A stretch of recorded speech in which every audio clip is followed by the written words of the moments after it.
Hello students, today we are going to start the biology syllabus of class 9 and the syllabus included the following chapters: the fundamental unit of life, tissue, diversity in living organism, why do we fall ill, natural resources, sustainable development of natural resources.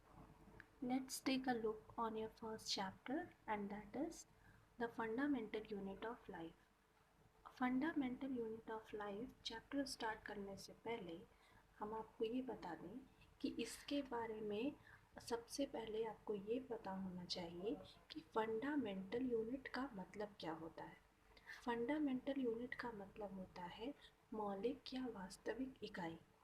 हमारे जो body parts होते हैं, हमारा body क्या होता है, बहुत सारे पार्ट्स का मिलकर बना होता है। और जो हमारे बॉडी के पार्ट्स होते हैं वो क्या होते हैं, छोटे छोटे यूनिट से मिलकर बने होते हैं। ठीक है, उन्हीं को हम लोग कहते हैं फंडामेंटल यूनिट। और जो फंडामेंटल यूनिट ऑफ लाइफ होती है वो सेल होती है। ठीक, अब fundamental unit of life cell है ये तो हम लोग जान चुके हैं, लेकिन ये फंडामेंटल यूनिट ऑफ लाइफ है क्या, इसका काम क्या है, या फिर इसको इन्वेंट किसने किया, इसको प्राप्त किसने किया सबसे पहले।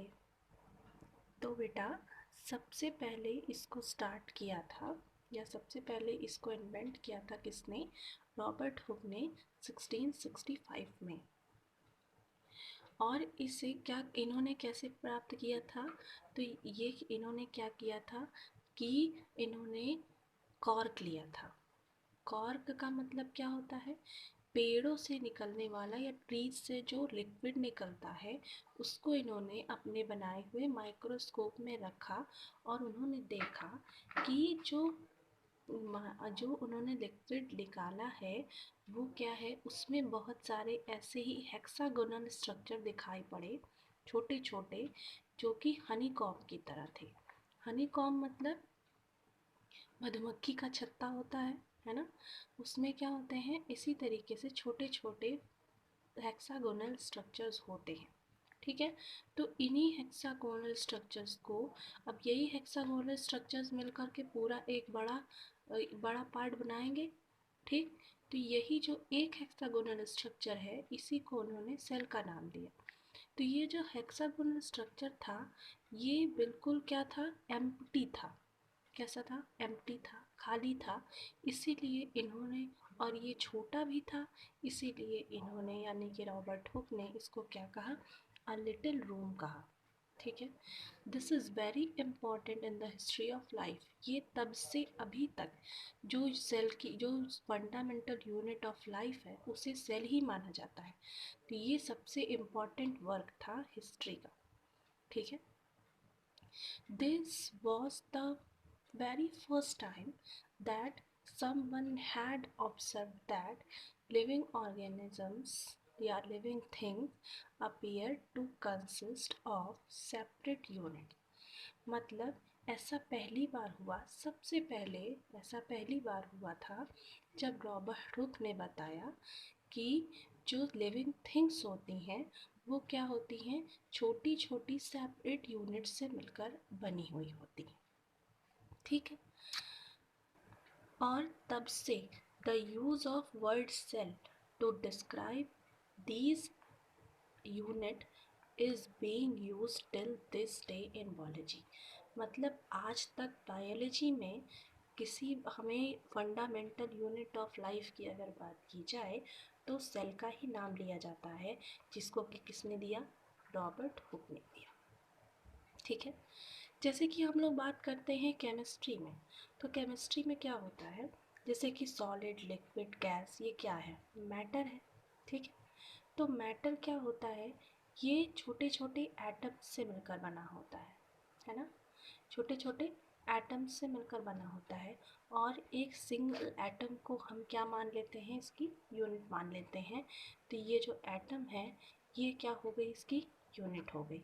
ठीक है, इसी तरीके से अगर मान लीजिए एक बिल्डिंग की बात करें, ये एक बिल्डिंग है, मान लीजिए बड़ी बिल्डिंग, तो इसमें क्या है, छोटे छोटे ब्रिक्स से मिलकर बनी हुई होती है ना। तो ये ब्रिक्स क्या हो गई, ये इसकी यूनिट हो गई।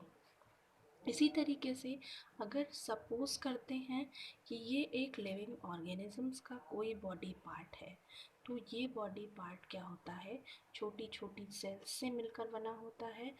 और यही क्या होती हैं, इसी यूनिट को, ये जो छोटी छोटी यूनिट्स हैं, इसी को हम लोगों ने किसका नाम दिया, सेल का नाम दिया। ठीक है। अब डेफिनेशन के बारे में अगर बात करें, the fundamental structural and functional unit of life which consists of a mass of protoplast surrounded by a defined membrane, the plasma membrane। मतलब कि the fundamental and structural and functional unit, मतलब जो सेल होती है वो किसी भी living organism की फंडामेंटल, स्ट्रक्चरल और फंक्शनल यूनिट होती है। ठीक है। मतलब कि संरचनात्मक, मौलिक और कार्यात्मक तीनों तरीके की इकाई ये होती है, जो कि एक मास की बनी हुई होती है। यानी कि इसका कुछ ना कुछ क्या होता है, भार होता है जो मास की बनी होती है। और वो मास क्या, मास ऑफ प्रोटोप्लास्ट के मास की बनी हुई होती है। ठीक है। बाय अ डेफिनेट मेम्ब्रेन, और ये क्या होती है बेटा, surrounded by a definite membrane, यानी कि ये एक डेफिनेट मेम्ब्रेन से सराउंड होती है, जिसको कि हम लोग कहते हैं प्लाज्मा मेम्ब्रेन। ठीक है। इसके बाद बात करें, द प्लांट हैव एक्स्ट्रा, मतलब जो भी प्लांट्स की बात करें, प्लांट सेल्स की बात करें, तो उनके पास एक्स्ट्रा एनवेलप होता है, जिसको कि हम लोग सेल वॉल कहते हैं। ठीक है। आगे बढ़ते हैं, सेल थ्योरी। अब रॉबर्ट हुक ने तो बता दिया, उन्होंने अपना एक्सपेरिमेंट कर दिया, उन्होंने अपना काम कर दिया, लेकिन ये जो एक्सपेरिमेंट था वो यहीं तक ख़त्म नहीं हुआ। इसके बाद भी कई सारी सेल थ्योरीज आने लगी, जैसे कि in the beginning of the 19th century के स्टार्टिंग में अगर बात करते हैं, तो एम श्लीडन 1838 में एंड टी श्वान 1939 में उन्होंने सेल थ्योरी को इस्टेब्लिश किया। ठीक है। और ये जो सेल थ्योरी थी, इसके जो इम्पोर्टेंट फीचर्स थे वो क्या थे, देखते हैं आगे। All living organisms are composed of one or more sales. जितने भी लिविंग ऑर्गेनिजम्स होते हैं वो क्या होते हैं, एक या कई सारी सेल्स से मिलकर बने हुए होते हैं। ठीक है। And the second is, cell is the basic structural and functional unit of life. जैसे कि हम लोगों ने यहाँ पे देखा था सेल के डेफिनेशन में कि fundamental, structural and functional unit, इसी तरीके से इस सेल थ्योरी में भी कहा गया कि cell is the basic structural and functional unit of life. ठीक है। और रोडोल्फ ने क्या किया, इन्होंने थर्ड प्रिंसिपल इसमें ऐड कर दिया, इनकी जो थ्योरी थी, ऊपर जिस थ्योरी के बारे में हम बात कर रहे थे, जो कि इन्होंने एक फ्रेज दिया, और वो फ्रेज था ओमिनिस सेलुला ई सेलुला। इसका मतलब क्या होता है, cell arise from pre existing cell. मतलब अगर किसी सेल की बात करें तो वो क्या होती हैं, वो पिछले, अगर कोई पुरानी सेल है उसी के डिवीजन के बाद, हम लोग आगे पढ़ेंगे सेल डिवीजन क्या होता है, उसी के डिवीजन के बाद हमें नई सेल मिलती है। ठीक है। Later discoveries led to the modification of cell theory. मतलब और भी सारी डिस्कवरीज हुई, जिसको कि क्या कहा गया, सेल प्रिंसिपल या सेल डॉक्ट्राइन कहा गया, जिसमें कि 4 पॉइंट्स की बात की गई है। All living organism are composed of cell products. आप लोग जान ही गए हैं, किसी भी लिविंग ऑर्गेनिज्म की बात करें तो वो छोटी छोटी सेल्स से मिलकर बने हुए होते हैं। ठीक है। और कई सारी सेल्स होती हैं उसमें। All living cells arises from pre existing cell. जैसे कि हम लोगों ने ऊपर बात की थी, all cell arises from pre existing cell, मतलब जो नई सेल कैसे बनती हैं, पुरानी जो सेल पहले से ही होती हैं उन्हीं के डिवीजन के बाद हमको नई सेल मिलती है। ठीक है। All cells are basically alike in chemical composition and metabolic process. क्या होता है, जो भी हमारी सेल्स होती है, मतलब मान लीजिए किसी एक पार्ट की बॉडी की बात करते हैं, तो उसमें जो एक सेल होगी, दूसरी सेल होगी, तीसरी सेल होगी, या बहुत सारी सेल्स होती हैं, तो उनका जो आपका केमिकल कंपोजिशन जो होगा उनका, वो और मेटाबॉलिक प्रोसेसेस जो होंगे वो क्या होंगे, एक जैसे होंगे, बेसिकली अलाइक, यानी कि एक जैसे होंगे। The functions of an organism as a whole is the sum of total activities and interaction of the constituent cells।